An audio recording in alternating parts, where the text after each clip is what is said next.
क्या कागज पर खींची गई कुछ लकीरें या किसी गांव का नाम दो देशों के बीच जंग और तनाव की वजह बन सकते हैं?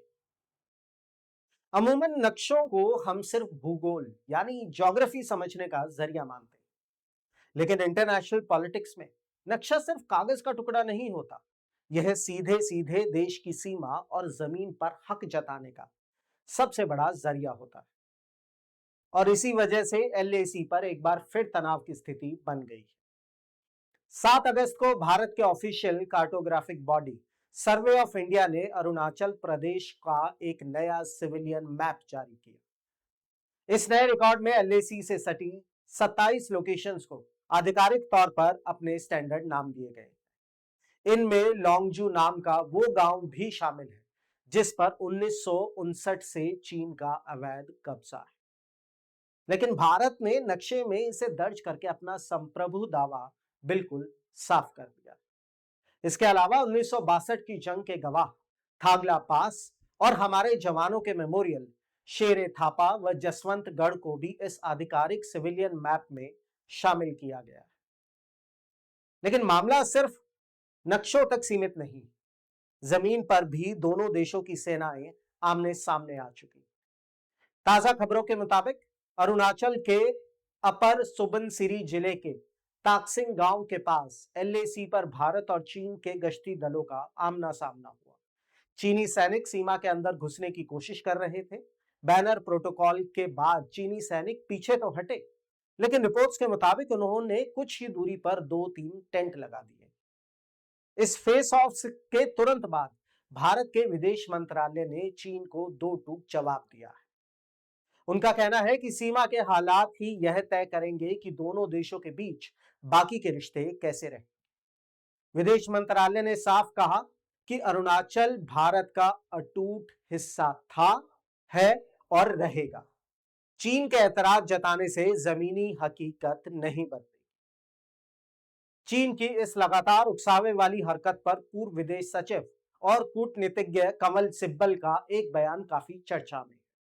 उनका कहना है कि भारत ने अतीत में तिब्बत को चीन का हिस्सा स्वीकार करके एक बड़ी रणनीतिक गलती की थी, क्योंकि साम्राज्यवादी सोच रखने वाले चीन की जमीन हड़पने की भूख कभी खत्म नहीं होने वाली।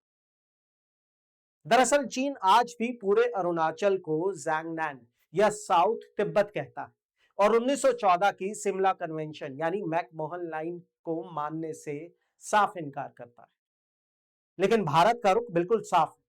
अरुणाचल में भारत का प्रशासन, वहां के नागरिक, वहां के चुनाव और लोकतंत्र ही हमारी संप्रभुता का सबसे बड़ा सबूत है। इसे हाल ही में शंघाई एयरपोर्ट पर अरुणाचल की नागरिक प्रेमा वांगजोम थोंगडॉक को 18 घंटे रोके जाने की घटना से भी समझा जा सकता है, जहां पासपोर्ट पर अरुणाचल प्रदेश लिखा होने की वजह से चीन ने ड्रामा खड़ा किया था।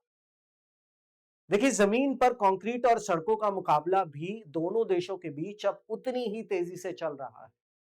चीन अपनी सलामी स्लाइसिंग नीति यानी धीरे धीरे जमीन खिसकाने के तहत एलएसी के पास 628 डिफेंस विलेजेस बसा चुका है। तिब्बत शिनजियांग में 37 एयरबेस अपग्रेड हो चुके हैं और पेंगोंग झील पर दूसरा पुल तैयार है। वहीं भारत ने भी अपना गियर बदला है। सीमा के महज 20 किलोमीटर के दायरे में 1840 किलोमीटर लंबा अरुणाचल फ्रंटियर हाईवे बन रहा है ताकि सेना की मूवमेंट तेज हो सके। 2024 में शुरू हुई सेला टनल ने ऑल वेदर कनेक्टिविटी दे दी है और वाइब्रेंट विलेजेस प्रोग्राम के जरिए सरहद के आखिरी गांवों तक सुविधाएं पहुंचाई जा रही, ताकि स्थानीय लोग वहां टिके रहें और देश की पहली डिफेंस लाइन बने। 6 अगस्त को नई दिल्ली में हुई WMCC यानी working mechanism for consultation and coordination की बैठक में भले ही दोनों देशों ने शांति बनाए रखने की बात कही, लेकिन जमीन पर चीन का रवैया कुछ और ही इशारा करता है। और आखिर में बात वही है कि किसी देश की सीमाएं सिर्फ बयानों या नक्शों से तय नहीं होती, वे तय होती हैं जमीन पर मौजूदगी से, वहां बने इंफ्रास्ट्रक्चर से और अपनी सरहद की हिफाजत करने के इरादे से। चीन चाहे जितने नक्शे छाप ले या सीमा पर टेंट गाड़ ले, लेकिन 1962 का भारत और आज का भारत दो अलग सच है। आज भारत अपनी सरहद के एक एक इंच का हिसाब रखना भी जानता है और जवाब देना भी। नक्शे की यह स्याही और बॉर्डर का यह कंक्रीट सिर्फ कागज नहीं, भारत के स्वाभिमान की लकीर है। आप भारत सरकार के इस कड़े रुख और सेना की इस जवाबी रणनीति को कैसे देखते हैं? क्या आपको लगता है कि चीन को उसी की भाषा में जवाब देने का वक्त आ गया है?